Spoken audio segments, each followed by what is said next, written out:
त्रिदलं त्रिगुणाकारं त्रिनेत्रं च त्रियायुधं त्रिजन्म पापसंहारम् एकबिल्वं शिवार्पणम् त्रिशाखैः बिल्वपत्रैश्च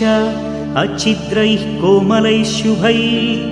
तव पूजां करिष्यामि एकबिल्वं शिवार्पणम् कोटिकन्या महादानं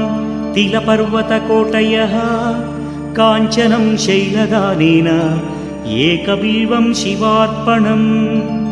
काशीक्षेत्रनिवासं च कालभैरवदर्शनं प्रयागे माधवं दृष्ट्वा एकबिल्वं शिवार्पणम् इन्दुवारे व्रतं स्थित्वा निराहारो महेश्वरा नक्तं हौष्यामि देवेश एकबिल्वं शिवार्पणम्।